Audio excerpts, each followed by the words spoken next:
Riboti ya ministry ya ugima wa mwiri yonanitie a Kenya 5,294 ni manyitirwo ni virus cia murimu wa mukingo mwaka muhituku na wangi 1,473 magakua kuumana na murimu ucio.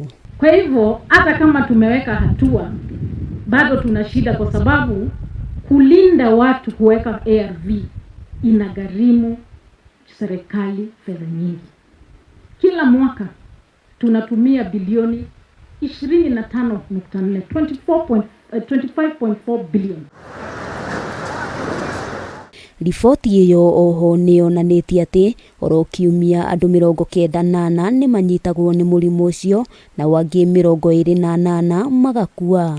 That collaboration between the chiefs, Njuricheke na nyinyi is also bearing fruit. We are very embarrassed as the governor of Meru kuambiwa Meru as the highest rate of teenage pregnancy. Ministry ya ugima wa mwiri unyitaniri na kanju ya kuhurana na murimu wa mukingo ona kuri uguo ni mambiriirie kuingira matura-ini guthomithia muingi njira nginyaniru cia kwigitira murimu uyu. National average kwa wale wamama ambao wamelazwa hospitali, tuseme ni wamama 120 tunapata ni watoto wadogo from 10 to 19.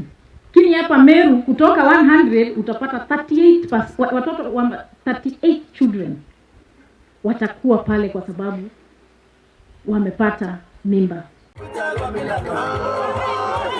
Handu-ini ha Kameme TV ritwa riakwa ni Wambui wa Njuguna.